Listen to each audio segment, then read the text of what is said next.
우리 지역 아름다운 여행지를 소개하는 여행이 좋다 시간입니다. 네, 오늘은 또 어떤 새로운 곳으로 떠나게 될지 기대되는데요. 여행 작가님, 오늘 소개해 주실 곳은 어디인가요? 오늘은 평소보다 조금 더 특별한 코스를 제가 짜왔습니다. 코스요? 코로나 이전에 외국인 관광객들이 우리나라의 어느 여행지를 가장 좋아했을까요? 코로나 이전이요? 정답! 네. 저 알아요. 어디요? 예. 제가 또 쇼핑 좀 하는 여자 아닙니까? 명동 내지는 남대문 아니면 이태원 이 세 중에 하나 있습니다. 진짜요? 그럼요. 맞아요. 그죠? 명동이요. 아시아권 관광객들은 K-쇼핑이 또 대세잖아요. 어머. 그래서 코로나 이전에는 명동과 남대문을 가장 만족하는 한국의 여행지로 꼽았다고 하고요. 네. 반면에 외국인 관광객들 중에서도 미주나 유럽권의 관광객들은 한국이 낯설잖아요. 네. 그래서 약간 동양적인 매력에 푹 빠질 수 있는 고궁을 가장 좋아했다고 합니다. 그래요. 가장 한국적인 것이 가장 세계적인 것이죠. 우리도 그죠? 우리도 네. 가면은 그렇게 가잖아요. 네, 맞아요. 맞아요. 고궁 중에서도 많은 분들이 경복궁을 제일로 치시는데요. 아니에요? 신기하게도 외국인 관광객들에게 가장 인기 있는 고궁은 창덕궁입니다.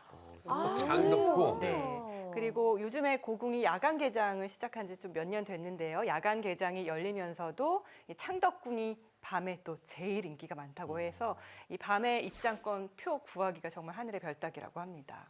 창덕궁이 세계문화유산이에요. 그러니까 경복궁도 아니고요. 우리나라에서 유일하게 고궁 중에서 세계문화유산은 창덕궁으로 지정이 돼 있기 때문에 아무래도 외국인들이 세계문화유산이라고 하니까 가장 먼저 창덕궁을 찾는 이유죠. 그리고 주변에도 볼거리도 되게 많죠. 맞아요. 네. 그래서 오늘은 창덕궁을 중심으로 궁 한번 휙 둘러보시고 그 주변에 있는 보물 같은 골목들과 장소들을 덤으로 소개를 해드리겠습니다. 지하철역 안국역으로 가시면 됩니다. 안국역에서 먼저 창덕궁을 가실 텐데요. 창덕궁은 경복궁 동쪽에 있는 조선 왕조의 이궁입니다. 임진왜란을 겪으면서 조선의 궁들이 많이 이제 적군에 의해서 소실됐는데요. 경복궁과 창덕궁은 백성들이 방화해서 소실이 됐습니다. 그 이유가 백성들이 임금이 나라를 버리고 떠나서 피난했다. 네. 열받아서 화가 맞아요. 나서 이 궁에다 불을 질렀다고 합니다. 창덕궁은 대조전, 낙선제, 인정전 등 많은 문화재가 곳곳에 있는데요. 우리의 자랑스러운 세계문화유산이죠. 조선의 고궁 중에서 유일하게 아까 말씀드렸다시피 창덕궁만 세계문화유산입니다. 근데 외국인들이 창덕궁을 특별히 더 찾는 이유가 있을까요?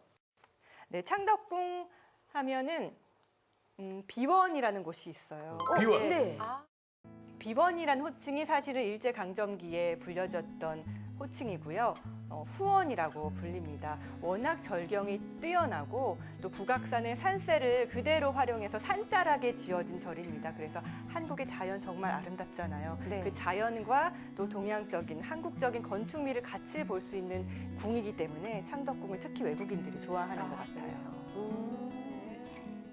대한민국의 진짜 자랑거리가 될 만해요. 네. 예. 근데 이렇게 창덕궁 얘기 들어보니까요. 그 창덕궁 주변 골목 아까 얘기하셨잖아요. 골목에 대한 관심이 또 생기는데 네. 어떤가요? 창덕궁을 천천히 둘러보시고 가야 할 곳은요. 돈화문길입니다. 돈화문 많이 들어보셨죠? 네. 찾길인데요. 돈화문이 창덕궁 정문의 이름입니다. 창덕궁 정문에서 종로 3가까지 이어진 길을 도나무길이라고 하는데요. 차도 적당히 다니고 또 사람도 적당히 다니기 때문에 특히 이곳에는 인사동이나 종로의 이렇게 번잡한 거리보다 좀 고즈넉하고 조용하고 좀 마음의 안정을 얻을 수 있는 힐링의 거리라고 저는 생각을 합니다. 특히 보시다시피 전통 한복집, 전통 악기점, 공예품점 그리고 동양화가 전시되는 갤러리들도 곳곳에 있기 때문에 저는 오히려 안국동 이 도남문길이 인사동보다는 진짜 메이드 인 코리아. 인사동은 사실 이렇게 보면은 메이드 인 차이나가 많아요. 맞아. 그런데 여기는 기념품들도 진짜 메이드 인 코리아를 만날 수 있는 것이 바로 도남문길입니다. 이번에는 세공상가 골목에서 종묘 담장 쪽으로 방향을 틀 텐데요. 술락길을 만나게 됩니다. 술락길의 동은요, 종로구 권농동입니다. 동 이름은 좀 낯설죠. 네. 하지만 이 술락길이란 길은 많이 들어보셨을 겁니다. 궁궐을 호위하던 졸병들이 육모 방망이를 들고 순찰을 하던 곳이라고 해서 술락길이라는 이름이 붙여졌습니다. 그래요. 그래서 이 이름이 술락길입니다. 그러니까요. 이 술락길의 한쪽은 종묘의 돌담이 있고요. 반대쪽은 뭐 선술집, 배달 식당, 재료상가, 아주 작은 미용실들이 오밀조밀 붙어 있습니다. 서울의 돌담길들이 참 많은데요. 이 술락길이야말로 옛스러운 서민 정취가 그대로 남아있는 길입니다.